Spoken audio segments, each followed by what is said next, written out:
মিলি মিলি কইছি তোর মি একটা বার ওই তার লগে একটু তারা আমরা চাইজনে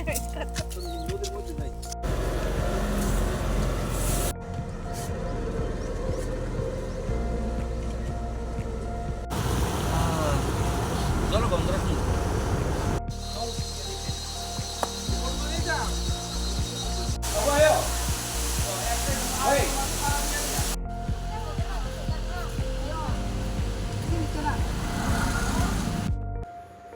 হ্যালো ফ্রেন্ডস, কেমন আছো সবাই? আশা করি সবাই খুব ভালো আছো।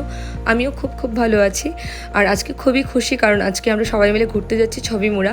আমি কালকেই আগরতলাতে চলে এসেছিলাম ধর্মনগর থেকে, আর সেফলি পৌঁছেও গেছি।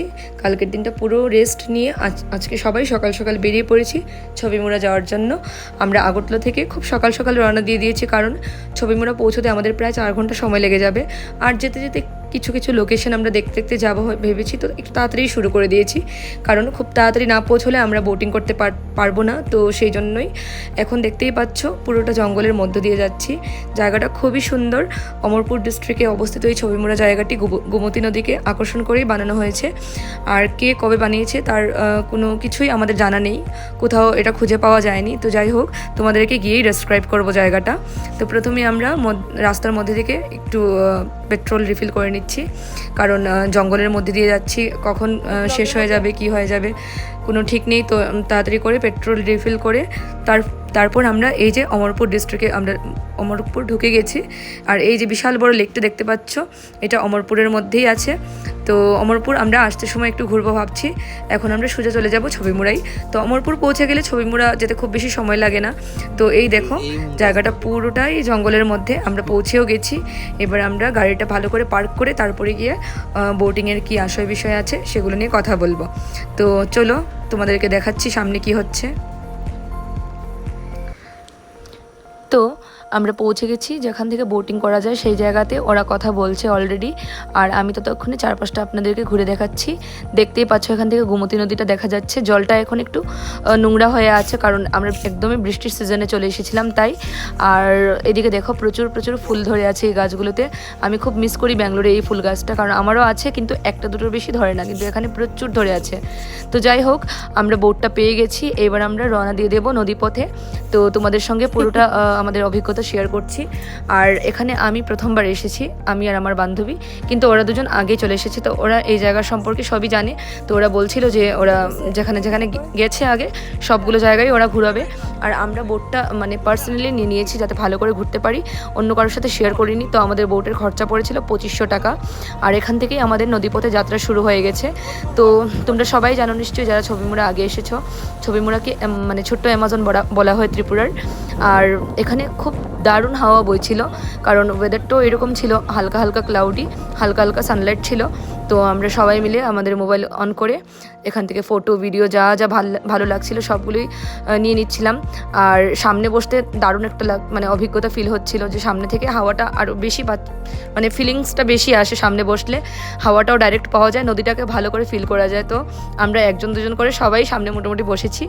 আর এই দেখো, আমরা সবাই একসাথে যাচ্ছি, জানি না কত দূর ওরা নিয়ে যাবে। তো ওরা বলেছে 1 ঘন্টা 1.5 ঘন্টা এরকম সময় ঘোরাবে, আর সবগুলো জায়গায় ওরা ঘুরিয়ে দেখাবে। তো এই দিকটা দেখো পুরোটাই জঙ্গল চারপাশটা, আর মধ্যে যাচ্ছে গোমতী রিভার, ত্রিপুরার সব থেকে বড় এবং সব থেকে ফেমাস এই রিভার গোমতী রিভার। আর এই ছবিমুড়া জায়গাটি, এই যে দেখো এখানে আরেকটা স্পটে আমরা পৌঁছে গেছি এখন। এই যে দুর্গা বা চণ্ডী কিছু একটা বলে এই মূর্তিকে। তো এই মূর্তিটা খুব ফেমাস এই ছবিমুড়ার সব থেকে বড় অ্যাট্রাকশন। আর এখান থেকেই আমাদের বোটটা ঘুরিয়ে দেবে, এতটুকুই লাস্ট আমাদেরকে নিয়ে আসলো। তো এই মূর্তিটা খুবই ফেমাস। আর আমরা এদিকে উপরে যেতে পারিনি, একজনই শুধু গেছে, আর কেউই যায়নি। নিচে থেকেই আমরা দেখছিলাম জায়গাটা। তো এই মূর্তিটা কবে কে কখন খোদাই করেছে কোনো কিছু জানা নেই। কথায় আছে বহু বছর আগে যে বা যারা ঊনকোটির মতো এরকম ঐতিহ্য, ত্রিপুরার আরেকটা ঐতিহ্য ঊনকোটি, যারা এরকম খোদাই করেছিল তখন হয়তো এই ছবিমুড়া জায়গাটিতেও এরকম আদি যুগের কোনো মানুষ হবে বা কোনো আর্টিস্ট বা যারা যাই হোক আমাদের আইডিয়া নেই, তো ওরাই করেছে। তো তারপর আমরা চলে আসলাম আরেকটি জায়গাতে। এখান থেকে গিয়ে গুহা দেখা যায়, একটা গুহা আছে। আর রাস্তাটা ছিল খুবই ডেঞ্জারাস, কারণ দেখো পুরো জঙ্গলের মধ্যে রাস্তা, কখন কি হয়ে যায় কেউ জানে না। আর আমরা ছাড়া কেউ এখানে আসেনি ওই সময়টাতে, তো একটু ভয় লাগছিল। দেখো আশপাশটা পুরোটাই গুহা, আর আমরা মধ্যে দিয়ে যাচ্ছিলাম, একদম কেইভের মধ্যে দিয়ে হালকা হালকা সানলাইট আসছিল। তো একটু ভয় লাগলো, এক্সপ্লোর করতে হবে তাই ভেতরে যেতেই হবে। সেই মানে এক্সাইটমেন্ট নিয়ে আমরা ভেতরে চলে গেলাম। কথায় আছে খুব আগের সময় রাজা নাকি এদিকে এসে ওনার মানে যা ধন সম্পত্তি এগুলো এখানে লুকিয়ে রাখতো। এদিক দিয়ে একটা সুড়ঙ্গ আছে, যদিও এদিকে যাওয়াটা অ্যালাউড নেই। তো এদিকে ভেতর দিয়ে গিয়ে একটা বড় সুড়ঙ্গ আছে, বড় গুহা আছে, কিন্তু এখানে এখন যেতে দেয় না। এই পথটা পুরো বন্ধ, আর এখানে কেউ গেলে ঘুরেও আসতে পারবে বলে মনে হয় না, এরকমই কথায় আছে।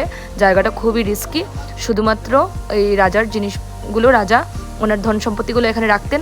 আর ওই যে মূর্তিটা দেখালাম চণ্ডীমা, কথায় আছে উনি নাকি সেই জায়গাটাকে প্রোটেক্ট করতেন, ওনারই নাকি এই মানে এরিয়াতে ওনারই নাকি আশীর্বাদ থাকতো। তো এখানের গ্রামবাসী বা রাজা বা সব কিছুর দেবী উনিই ছিলেন। তো এই জায়গাটা খুবই সুন্দর, দেখো এই জায়গাটা দেখে খুব ভালো লাগলো। আর এই যে কেভটা, এই যে কেভের রাস্তাটা, আমরা বেশি রিস্ক নেইনি, এদিক দিয়ে পুরোটাই রাস্তা আছে, বাট কেউ যায় না এখানে, যাওয়ার পারমিশনও নেই। এখান থেকেই আমরা সামনে থেকে দেখে ঘুরে চলে যাব, কারণ কে রিস্ক নেবে ভাই।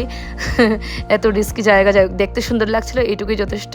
এবার আমরা ব্যাক করছি আবারও কিছুটা সময় লেগে যাবে ব্যাক করতে করতে, কারণ অনেকটা দূর চলে এসেছিলাম, প্রায় 45 মিনিটস। তো যাই হোক, এই হচ্ছে অমরপুর, আর এখান থেকে আমরা লাঞ্চ করে এবার ফিরে যাব আগরতলা। তো যাই হোক, আজকের ব্লগটা এই পর্যন্তই, খুব তাড়াতাড়ি দেখা হবে পরের একটি ব্লগে, ততক্ষণের জন্য বাই।